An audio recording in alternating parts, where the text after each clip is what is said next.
Did you know that God never meant our brain to deteriorate?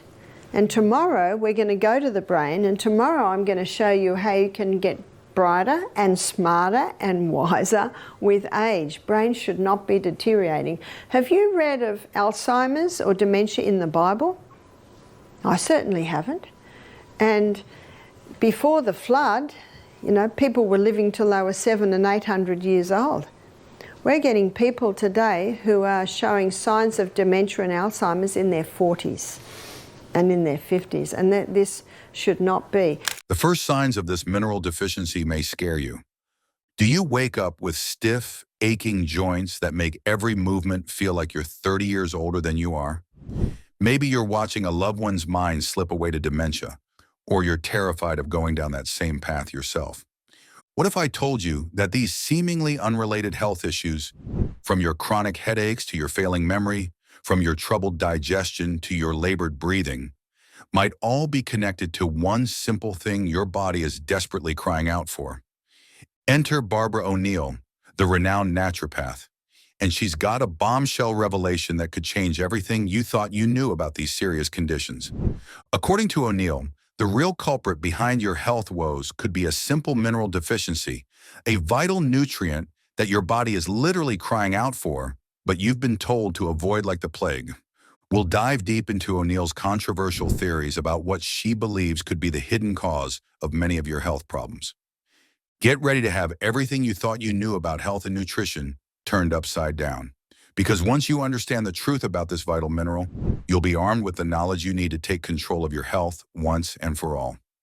According to O'Neill, the culprit behind your chronic fatigue, debilitating headaches, and a host of other mysterious symptoms could be a simple mineral deficiency, one that's hiding in plain sight. And the mineral in question? Sodium. Think about it. Sodium is responsible for some of the most crucial functions in the human body. It helps regulate blood pressure, keeping it in a healthy range. It supports the proper functioning of our nerves, allowing our brains to communicate with the rest of our bodies. And it plays a key role in hydration, helping maintain the delicate fluid balance in our cells. Water, the second most vital element needed for life. So the number one vital element needed for life is oxygen. And that's not a surprise, is it? The second most vital element needed for life is water. You can go 3 minutes without oxygen. You can go a couple of weeks without water. I always thought it was 3 days without water until I read a book called The Long Walk about some people who were escaping the Siberian work camp, and they were in the desert and they went nearly 2 weeks without water. Wow. Water is the second most vital element needed for life. In fact, where there's no water, you don't usually get people living, do you? I always say to people, how much water do you drink? And these are some of the answers. I don't like water. If I drink water, my feet swell. If I drink water, I'm going to the bathroom all day. Those last two answers tell me that the water's not getting inside the cell. So how do we get the water inside the cell? We have to go to the third most vital element needed for life, and that is sodium. Without enough sodium, our bodies simply can't perform at their best. It's like trying to run a car without oil. Sooner or later, something will break down. And that's exactly what's happening to millions of people around the world. They're suffering from a silent epidemic of sodium deficiency, and it's wreaking havoc on their health. If Barbara O'Neill is right, and the mounting scientific evidence suggests that she is, then millions of people could be suffering needlessly from health problems that could be easily solved with a simple change in their salt intake. The implications are nothing short of staggering.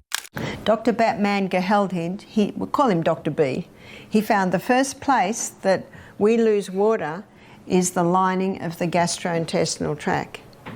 He also found that if you go down the gastrointestinal tract, you come to the pancreas. And the pancreas releases 2 hormones into the blood to help balance blood sugar levels. That's your insulin and your glucagon.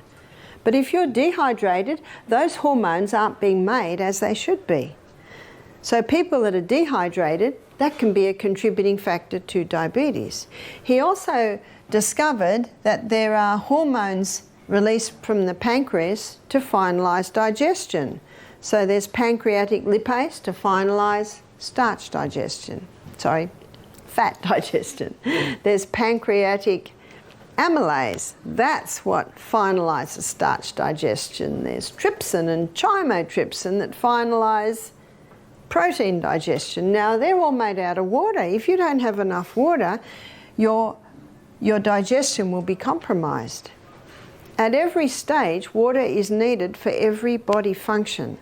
So no wonder Dr. Beat entitled his book, when a person has a symptom of disease, he says, must be one of the body's many cries for water. But before you go reaching for that salt shaker and dousing your food in a blizzard of white crystals, hold on just a second. Because as with most things in life, there's a right way and a wrong way to approach this. In the next section, we'll take a deep dive into the fascinating science behind why salt is so crucial for our health and explore the surprising ways that sodium deficiency can manifest in the body. All right, let's talk about the elephant in the room, salt. You know, that magical white crystal that makes everything taste better? Yeah, that one. For years, we've been fed a steady diet of fear-mongering and misinformation about salt. We've been told that it's the enemy of good health, that it'll raise our blood pressure, bloat our bellies, and send us to an early grave. We've been programmed to believe that the less salt we eat, the better off we'll be. Here's the truth. Salt, or more specifically, sodium, is the third most vital element for human survival. That's right. After oxygen and water, sodium is the most important thing you can put in your body. Without it, you'd be dead in a matter of days. Sodium not only is required to get the glucose into the blood, it's also required to get the water into the cell. So it's sodium. It's the third most vital element needed for life. And you can get that information on the 4 vitals in any anatomy and physiology book, chemistry book, biology book. I'm just giving you the facts here. So as you can see, water is very important. But so is the salt. And again, the potassium is found in all your fresh fruits and vegetables. But don't just take my word for it. Let's break it down. You see, sodium plays a crucial role in some of the most basic functions of the human body. It's essential for nerve function, helping to transmit electrical impulses from your brain to your muscles. It's vital for muscle contraction, allowing you to move, breathe, and pump blood throughout your body. And it's critical for maintaining proper fluid balance, keeping your cells hydrated and functioning at their best. In other words, without enough sodium, your body would be like a car trying to run without gas. It simply wouldn't work. But here's the thing, sodium doesn't work alone. It's part of a delicate dance with another essential mineral, potassium. You see, while sodium hangs out mostly outside your cells, potassium prefers to stay inside. And the two work together like a perfectly synchronized team to keep your body running smoothly. But you just imagine for a moment, and this is happening in America a lot today, people are not drinking enough water, they're not having the whole salt, and they're definitely not having many greens, which is where your magnesiums is. So the little bit of water they're having is not getting inside the cell. They don't go out in the sunshine because they're scared of getting skin cancer. So they're not getting their vitamin D, so the calcium can't get in and the minerals can't get in. And they're trying to lose weight, so they've listened to a lot of the media hype that you've got to stop the fat because fat will make you fat. So they're on a high carbohydrate diet. Remember what fat will do? It'll give you satisfaction or a satiation, a full feeling. But if you're not having any fat, you just eat and eat and eat and eat and eat and eat. The whole packet of cookies goes, the whole chips go. There's not a sign in your body that says enough. It's the fibre, protein and the good fats that will give you that sign. So they're on a high carbohydrate diet. thinking that if they go fat-free they'll lose weight.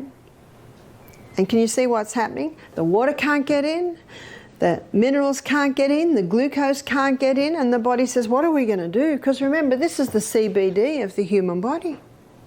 What are we going to do? And the body says, we've got one last thing up our sleeve. We'll just force it into the cell. That's high blood pressure. But here's the crazy part. Most of us are walking around in a state of chronic sodium deficiency, and we don't even know it. We've been so brainwashed by the anti-salt propaganda that we're afraid to give our bodies the sodium they so desperately need. And the consequences can be devastating. But don't worry, there's hope. In the next section, we're going to dive deep into the risks of salt deficiency and explore why it's so crucial to get the right balance of sodium and potassium in your diet. You see, your brain is a sophisticated piece of machinery that relies on a delicate balance of electrolytes to function at its best. And sodium is like the king of the electrolyte castle. Without it, the whole system starts to break down. Our brain cells shrink when they don't have enough water. Headaches are common when we don't have enough water. Negative thought patterns can develop when our brain cells don't have enough water. I can get my hand to go in and out like that without pain because around every joint there's fluid.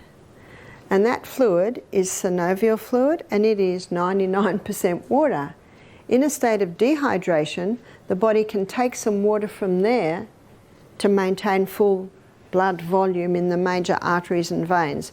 And so if I have pain in there, maybe it's called arthritis, but actually maybe it's just a state of dehydration.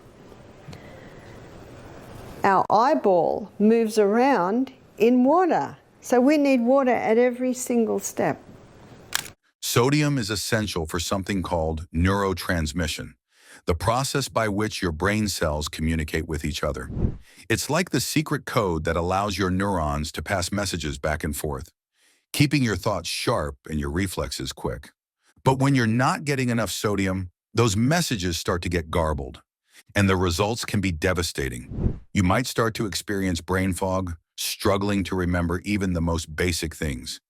You might find yourself snapping at your loved ones for no reason, or feeling like you're constantly on the verge of tears. And if you're not careful, those cognitive issues can start to spiral out of control. Research by Dr. Batmangalij suggests that many symptoms of mental decline in the elderly, from memory loss to full-blown dementia, could be linked to chronic dehydration and electrolyte imbalances. And many people in aged care facilities, elderly people, they do not drink enough water. And it certainly is a contributing factor to the mental illness and the deterioration in brains we're seeing. In Australia, there are 1,700 cases of Alzheimer's being diagnosed every week. Now that's a bit scary. Did you know that God never meant our brain to deteriorate? And tomorrow we're going to go to the brain, and tomorrow I'm going to show you how you can get brighter and smarter and wiser with age. Brains should not be deteriorating. Have you read of Alzheimer's or dementia in the Bible? I certainly haven't. And before the flood, you know, people were living till they were 700 and 800 years old. We're getting people today who are showing signs of dementia and Alzheimer's in their 40s and in their 50s, and this should not be. And it's often not just one point, often it's several points, but one is certainly dehydration. But here's the thing. Drinking plenty of water isn't always enough to keep your brain in the tip-top shape, because when you're dehydrated, your brain cells actually start to shrink, like a bunch of little raisins shriveling up in the sun. The key is to get the right balance of water and electrolytes, especially sodium, to keep your brain cells plump, juicy, and firing on all cylinders. And the good news is, it's easier than you might think. You see, O'Neill is a big believer in the power of choosing the right kind of salt. None of that processed, bleached-out table salt nonsense. She's all about that mineral-rich, unrefined goodness. And her salt of choice, Celtic salt. What makes Celtic salt so special? Well, for starters, it's packed with magnesium, a mineral that's essential for helping your body absorb and retain water. But that's not all. Celtic salt is also loaded with other trace minerals that are crucial for keeping your body running like a well-oiled machine. Before you take a sip of water, try placing a small crystal of Celtic salt on your tongue. It might sound a little weird at first, but trust me, your cells will thank you. So when you take a crystal of Celtic salt, put it on your tongue, and some say, how big's a crystal? Well, if you've got high blood pressure, start small, about the size of a sesame seed. I don't have high blood pressure, so I might have about 3 times little sesame seeds. Put it on your tongue, your mucous membranes start absorbing the minerals, the magnesium is taken to the cell membrane, and you drink your water, and that magnesium pulls that water inside the cell. It's the quickest way to hydrate a body. The only time excess water drinking can be dangerous is if people drink too much at once and don't have the minerals that are in the Celtic salt to pull that water inside the cell. I've had people complain to me, they say, I'm drinking more water now and now I'm going to the bathroom all day. So I say, are you having the salt? Have a little crystal before every glass of water. And ideally we should be having approximately 8 glasses of water a day.